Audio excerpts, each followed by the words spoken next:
In other news, American basketball star Brittney Griner was headed back to the United States after being released from a Russian prison in exchange for an arms dealer known as the Merchant of Death. President Joe Biden announced Griner's release in an address to the nation at the White House. While Griner's family and friends celebrated her release, another American held in Russia, Paul Whelan, a former U.S. Marine detained since 2018 and accused of spying, wasn't part of Thursday's exchange, and he told CNN he was greatly disappointed. But first, let's listen in. In the Oval Office, I spoke with Brittney Griner. She's safe. She's on a plane. She's on her way home. We never forgot about Brittney. We've not forgotten about Paul Whelan, who's been unjustly detained in Russia for years. This was not a choice of which American to bring home. We brought home Trevor Reed when we had a chance early this year. Sadly, for totally illegitimate reasons, Russia is treating Paul's case differently than Brittney's. And while we have not yet succeeded in securing Paul's release, we are not giving up. We will never give up.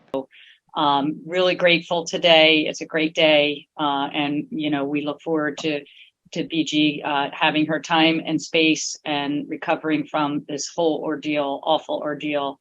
And but we're grateful again to the administration, the State Department for getting her home. 32, who was arrested in Russia in February on drug charges, and Viktor Bout, 55, who was serving a 25-year sentence in a U.S. prison, were exchanged at an airport in Abu Dhabi.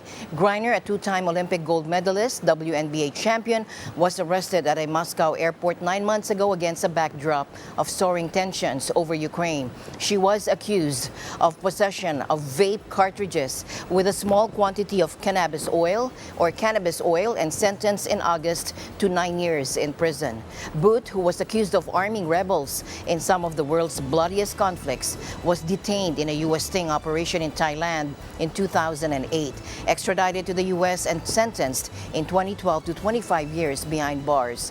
The Russian Foreign Ministry said it had been negotiating with Washington to secure Bout's release for a long time, and that initially the U.S. had refused dialogue on including him in any swap. Nevertheless, the Russian Federation continued to actively work to rescue our compatriot. It said the Russian citizen has been returned to his homeland. The 2005 film Lord of War, starring Nicolas Cage, was based in part on Bout's arms trafficking exploits, and he has been the subject of several books and TV shows.